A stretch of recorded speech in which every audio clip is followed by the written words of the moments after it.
Hello everyone, welcome back. आज हम बात करने आ रहे हैं अनसुपरवाइज्ड मशीन लर्निंग के बारे में। देखिए, अनसुपरवाइज्ड मशीन लर्निंग नाम ही डिफाइन कर रहा है कि यहाँ पे अनसुपर यानी कि यहाँ पे कोई भी नॉलेज नहीं है, यानी कि हमको अपने एक्सपीरियंस के हिसाब से इसको सॉल्व करना। यानी कि हमारे पास क्या है, सिर्फ डेटा है। जैसे ह्यूमन के क्या पास होता है, डेटा होता है। उस डेटा से सीखते जाता है, फिर वो एक्सपीरियंस की हेल्प से अपना आउटपुट और डिसीजन लेते जाता है। सेम प्रोसेस यहाँ करना है अनसुपरवाइज लर्निंग में। यहाँ पे एज अ ह्यूमन बिहेव करना, यानी कि हमारे पास डेटा तो है, बस ये नहीं पता कि डेटा क्या कह रहा है, डेटा किस चीज का डेटा है। हमारे पास ना कोई आउटपुट है, क्या आउटपुट आने वाला है, कुछ नहीं। हम इस डेटा को ही लेकर आगे बढ़ेंगे और इस डेटा को सॉल्व करते करते, मतलब यानी कि इसी डेटा से एक्सपीरियंस लेते लेते हम लोग एक बेटर डिसीजन में पहुंचेंगे, जैसे ह्यूमन करते हैं। और इसी तरह ये अनसुपरवाइज लर्निंग ही वर्क करेगी। आपको पता है सुपरवाइज लर्निंग क्या होता था कि हम लोग इनपुट देते थे और आउटपुट भी देते थे कि ये आउटपुट है विद द लेबल। हम लोग लेबल के साथ उस आउटपुट को देते थे। बट यहाँ पे कुछ नहीं, यहाँ पे सिर्फ हम लोग क्या देंगे, सिर्फ हम लोग आउटपुट यानी कि इनपुट देंगे, आउटपुट नहीं देंगे। ठीक, सिर्फ इनपुट देंगे। यहाँ पे इनपुट हमारे पास है, हमारे पास रॉ डेटा है। सबसे पहला स्टेप होता है इंटरप्रिटेशन, यानी कि हम लोग इस डेटा के अंदर हिडन पैटर्न ढूंढना।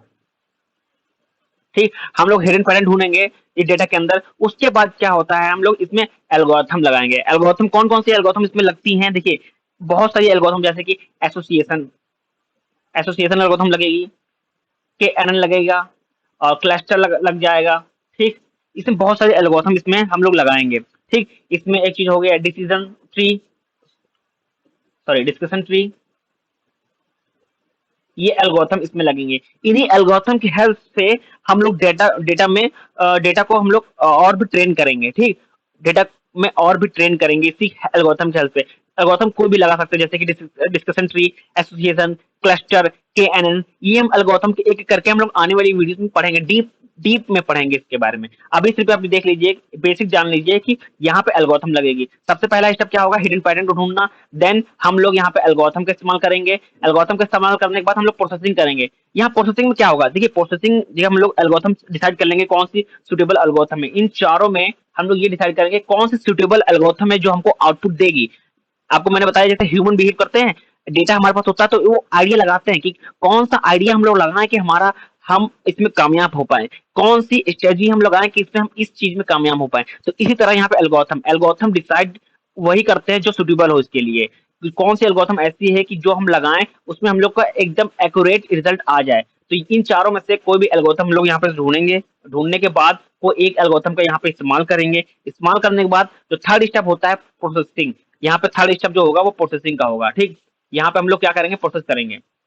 अब प्रोसेस क्या करेंगे, अब जो हमारे पास डेटा है ना, उसमें हम लोग कंपेयर करेंगे। उसमें हम लोग सिमिलैरिटी और डिसिमिलैरिटी देखेंगे, कंपेयर करेंगे डेटा को, और उसी डेटा के आधार पे हम लोग डेटा को अलग अलग करेंगे। जो डेटा सिमिलर होगा, यानी कि सिमिलर जो डेटा होगा उसको हम लोग अलग रखेंगे, जो डिफरेंट डेटा होगा उसको अलग कैटेगरी में डिवाइड करेंगे। यानी कि इस प्रोसेसिंग जो पार्ट में डेटा को डिवाइड करने का काम आएगा। यानी कि जो डेटा सिमिलर है उसको एक ऑब्जेक्ट में रखेंगे, यानी कि ऑब्जेक्ट वन में रखेंगे, और दूसरा जो अनमैच डेटा है उसको अलग ऑब्जेक्ट में रखेंगे। अब यहाँ पे डेटा है, यहाँ पे कैट है, तो कैट को जितने भी कैट है, क्योंकि कैट सिमिलर होती हैं, तो उसको एक ऑब्जेक्ट में रखेंगे, यानी कि ऑब्जेक्ट वन में रखेंगे। और वहां पे दूसरा डेटा क्या होगा, डॉग होगा, तो डॉग को किस में रखेंगे, ऑब्जेक्ट टू में रखेंगे। इसमें डॉग, अगर वहीं पे कोई और ऑब्जेक्ट होता, यानी कि अगर मंकी होता यहाँ पे, तो मंकी को हम लोग ऐसा थर्ड ऑब्जेक्ट में रखते हैं।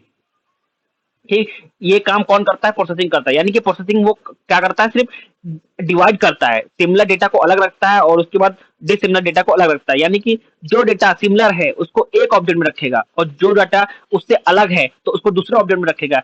फिर कंपेयर करेगा कि जो थर्ड अगर ऑब्जेक्ट में मंकी आ गया, चेक करेगा कि मंकी, तो मंकी क्या ऑब्जेक्ट वन में बिलोंग कर रहा है, नहीं बिलोंग कर रहा, कैट जैसा नहीं दिख रहा है। फिर ऑब्जेक्ट टू में देखेगा, नहीं करेगा, फिर उसको नया कैटेगरी में रखेगा, नया ऑब्जेक्ट बनाएगा कि मंकी एक अलग ऑब्जेक्ट है, वो अलग दिखता है किससे, कैट और डॉग से, तो उसको अलग ऑब्जेक्ट बना देगा। उसके बाद हम लोग को आउटपुट देगा कि हम लोग के पास जो ऑब्जेक्ट टू है वो डॉग का है। डॉग कितने डॉग है, दो डॉग हैं। ठीक, और ऑब्जेक्ट वन में कैट है, तो कितनी कैट है, कैट दो हैं। ठीक, अगर वहां मंकी होता तो कितने मंकी हैं, अगर वन मंकी होता तो कहता है कि हाँ हमारे पास एक और डेटा है मंकी का। ठीक, कितने मंकी, एक मंकी है।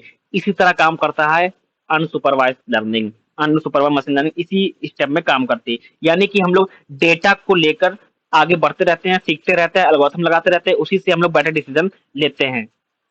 ठीक, इसी को बोलते हैं अनसुपरवाइज्ड लर्निंग। ठीक है, देखिए आप इसमें कोई भी एल्गोरिथम लगा सकते हैं। जैसे एल्गोरिथम वही एल्गोरिथम चूज करना है जिसमें हम लोग को एक बेटर रिजल्ट आए। यानी चाहे आप एसोसिएशन लगा सकते हैं, चाहे केएन लगा सकते हैं, चाहे क्लस्टर लगा सकते हैं, चाहे डिस्कशन ट्री लगा सकते हैं। आप सिर्फ एक ही एल्गोरिथम यहाँ पे अप्लाई कर सकते हैं। ठीक, थैंक यू एवरीवन।